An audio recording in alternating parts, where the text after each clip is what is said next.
공동 부위로 넘어가서 여쭤볼 텐데요. 네. 일단은 그 선부론에서 이제 공부론으로 넘어갔고 공동 부위라는 이제 그 캐치프레이즈를 내걸었지 않습니까? 네. 그래서 왜 이 대목에서 이제 그 중국 정부가 분배를 강조하는 공동 부위로 넘어갔을까? 향후 이제 한 10년 이상을 갈 텐데. 그래서 내년 하반기에 있는 그 시진핑 주석의 3연임 체제 이것 때문이냐? 또 미국과의 그 이제 패권 전쟁이 계속 벌어지고 있는데 그런 차원에서의 대응 전략이냐? 뭐 여러 가지 좀 해석이 분분한데 팀장님 보시기에 좀 어떻습니까? 복합적이라고 생각합니다. 지금 4월에 저희도 사교육 규제 이런 것들이 경고등도 들어왔고, 근데 이 사교육을 비영리화할지까지는 저희는 모르잖아요.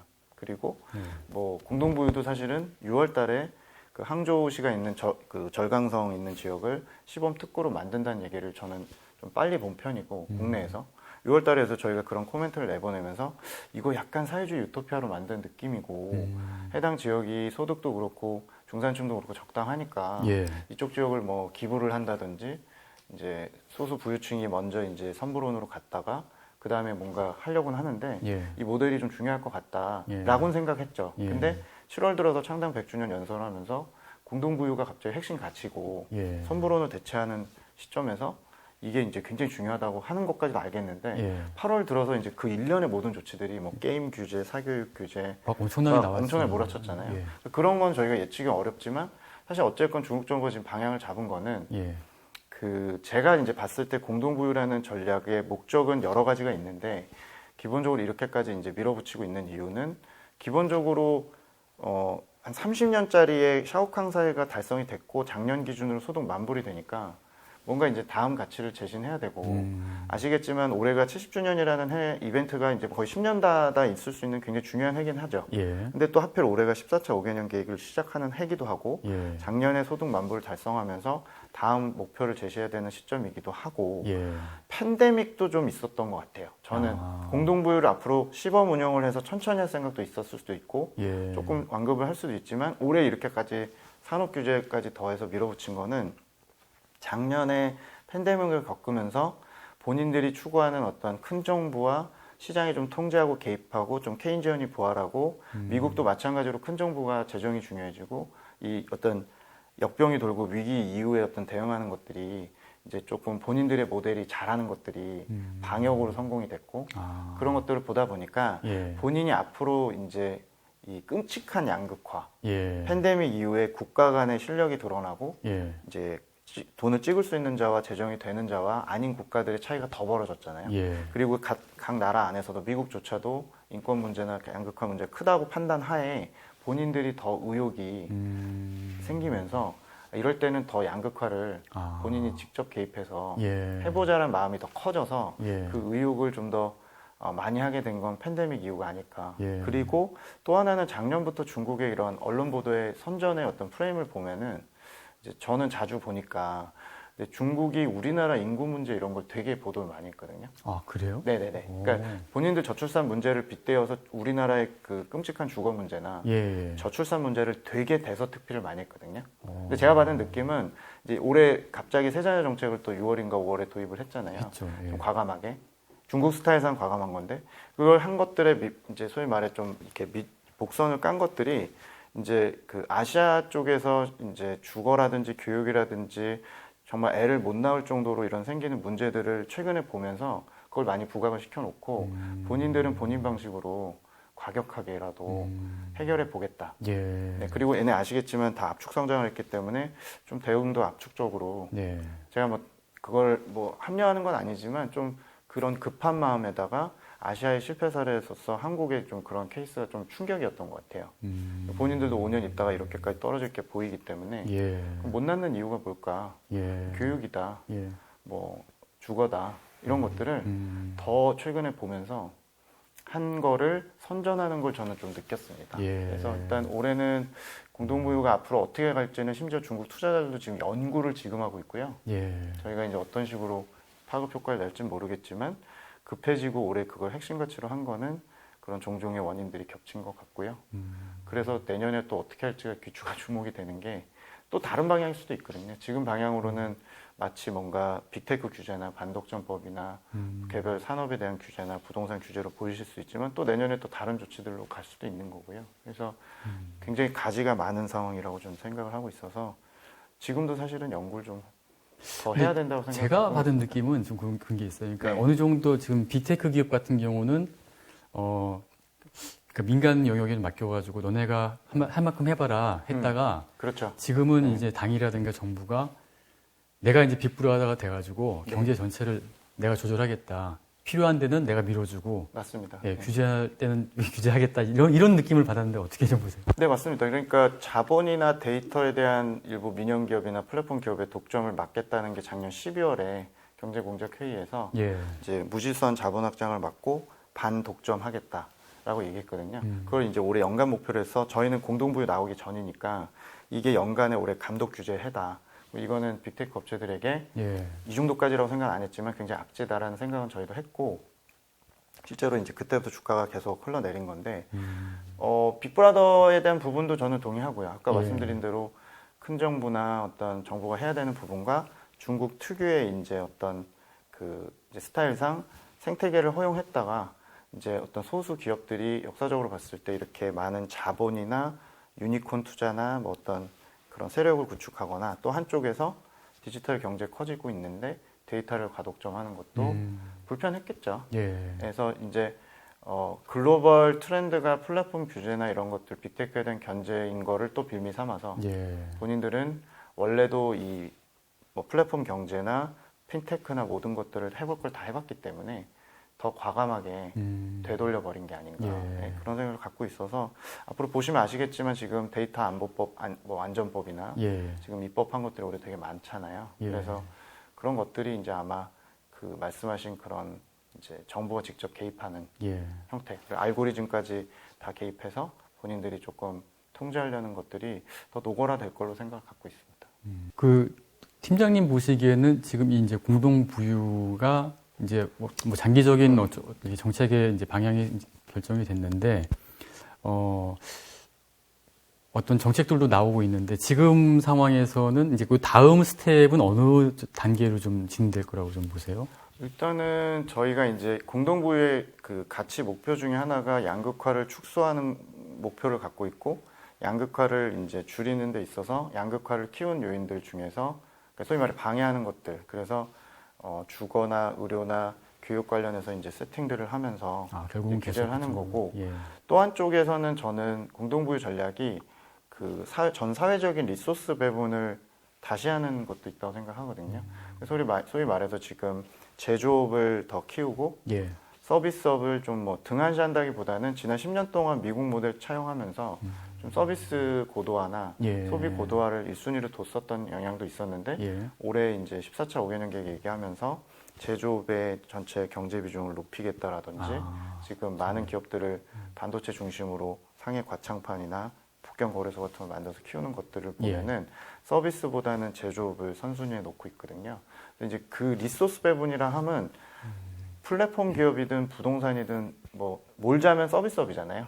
이쪽에 갔던 돈들을 몰골을 이쪽으로 가져가는 이제 제조업으로 몰기 위해서 전 사회적인 리소스 이쪽으로 넘기고 돈의 흐름도 이쪽으로 몰고 있기 때문에 지금 하고 있는 디벨로퍼 규제 왜 그렇게까지 하냐고 그러면 이쪽으로 밑빠진 독이 계속 얘네 차원하는데 돈이 가는 걸 못 보니까 슬슬 바람을 빼면서 차단을 하고 한쪽으로 돈은 이제 은행이 아니라 자본시장에 이제 리스팅을 시켜서 이쪽으로 몰고 가는 전략이 이제 예상이 되니까 내년에 자명하게 예상이 되는 좋은 정책들은 이제 거래소가 만들어졌고 이쪽에다 제조업 기업들을 상장을 시켜서 투자를 이쪽으로 몰아가고 이쪽에 이제 부동산이나 빅테크 기업들은 이 돈의 활용이나 이런 것들에서 좀 배제되거나 그래서 억제를 시키고 그래서 리소스 배분 조치들이 예상이 되고요. 마지막으로는 세금을 좀 많이 보자라는 말씀 드리는 게 아까 부동산도 결국에는 부동산세나 보유세나 이런 종부세 같은 것들도 도입이 될 수 있고 저는 개인적으로 내년에 최근에 뭐 마카오도 규제한다고 해서 얘기가 좀 많지만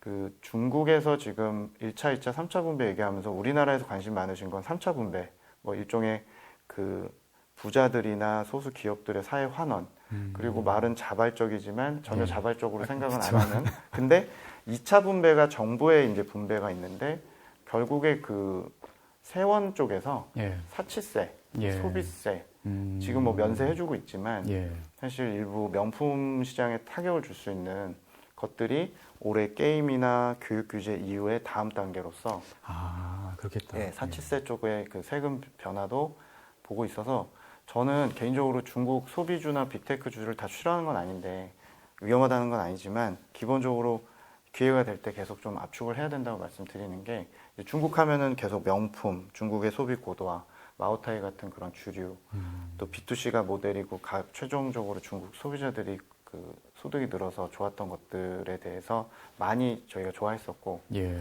헬스케어 예. 이런 것들이었는데요.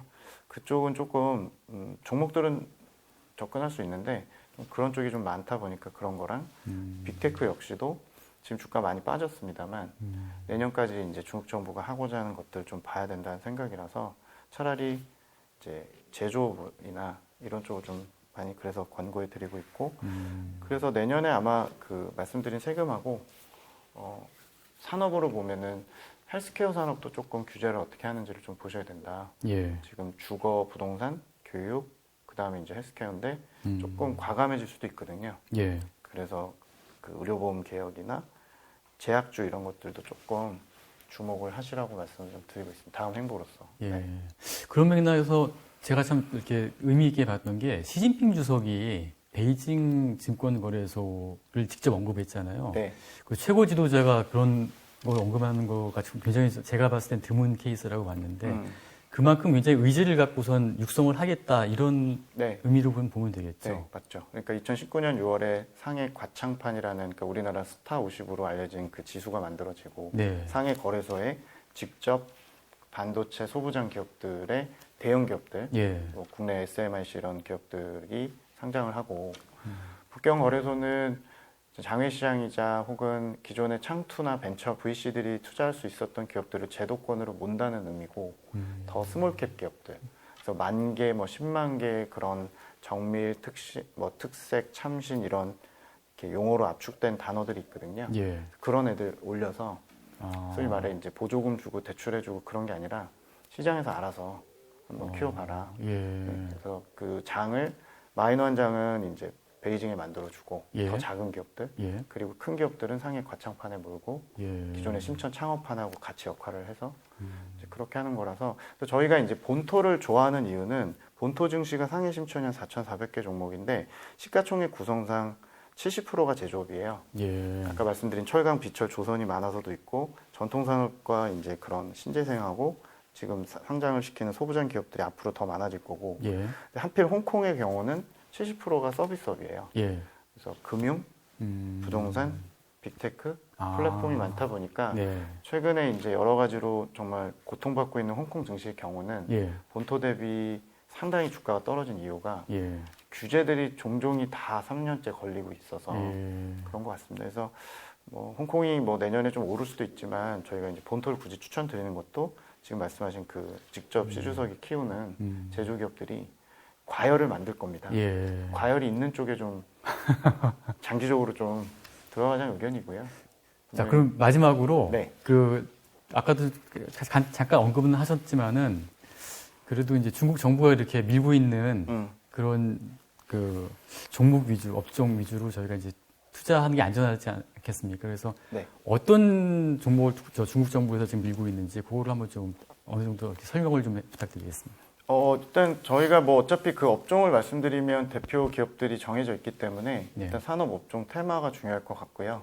저희는 일단 시장은 본토를 선호하고 본토의 B2B 기업들, 예. 즉 기업 간에 이제 사업을 하는 경우가 앞으로 공동부유 같은 게 걸리면 B2C보다는 B2B가 좀 편할 것 같고요. 아, 그런가요? 네. 그러니까 왜냐하면 어쨌건 그 가계 대상으로 하는 것들은 그게 교육이든 헬스케어든 뭐 어떤 서비스 업종은 중정부가 이제 쉽사리 규제 리스크가 있다고 좀 더 보는 게 타당할 것 같고 예. 그러면 이제 가격 결정권을 가진 제조기업들 사이에서 예. 그게 어떤 장비 업체든 예. 그런 이제 기업들이 좋을 것 같고 저희는 이제 한 축에서는 에너지 구조전환 관련해서 지금 계속 보고 계시는 전기차나 배터리뿐만이 아니고 예. ESG 전략과 함께 탈탄소 관련해서 중국의 수소 대표주들, 또 중국의 ESS라는 그런 에너지 저장소 관련 기업들, 또 지금 발전을 하다 보니까 중국의 한전, 중국의 포스코, 중국의 롯데케미칼 같은 화학 대표 기업들이나 이런 태양광 대표 기업들이 있습니다. 그래서 이제 중국의 뭐 따초나 중국의 그런 풍력 쪽에 뭐 그 금품과학이나 또 화학의 경우는 만화화학이나 이런 기업들이 있거든요. 그래서 그런 거를 한쪽에서 좀 보시면서 우리랑 경쟁이기도 하거니와 그들의 1등 이제 신고 에너지 기업들, 소재 기업들 한 축에 놓고 있고요. 한쪽에서는 반도체하고 소부장 기업들을 보는데 이런 경우는 사실 개별 기업을 고르기보다는 좀 지수를 사는 전략. 네, 그래서 이제 상해 과창판, 그러니까 상해 뭐 스타 50이나 국내 이제 아마 내년에도 한국 거래소에 이제 중국 쪽 그 ETF들 직상장하는 걸로 제가 알고 있는데 관련해서 그 베이징 거래소도 아마 분명히 지수가 나올 가능성이 있거든요. 그래서 적절하게 이제 그런 성장주만 몰긴 좀 그러니까 한쪽에 탈탄소, 신구 에너지 쪽, 또 한쪽에서는 그 중국의 성장주, 테크주라고 할 수 있는 소부장 기업들이 많은 상해 과창판 지수 이런 것들을 조정 시에 조금 매수하자라고 장기적으로 장기라 해봤자 중국 투자라는 게 결국에 한 뭐 1, 2년, 2, 3년을 보시면 지금 많이 올해 들어서 조정받은 상해 과창판도 추천드리고 있습니다. 그 향후 중국 경제는 일단 공동 부유, 분배를 중시하는 이런 큰 흐름에서 좀 봐야 될 것 같고요. 그런 차원에서 각 분야가 어떻게 전개되는지를 좀 살펴보시면서 투자 전략을 세우시면 굉장히 좀 적어도 손해는 안 보실 것 같습니다. 오늘 굉장히 다양한 이슈를 다뤄봤는데요. 굉장히 구체적이면서 좀 인사이트 있는 설명을 해주신 김경환 팀장님 감사드립니다. 다음에 또 볼 수 있습니다.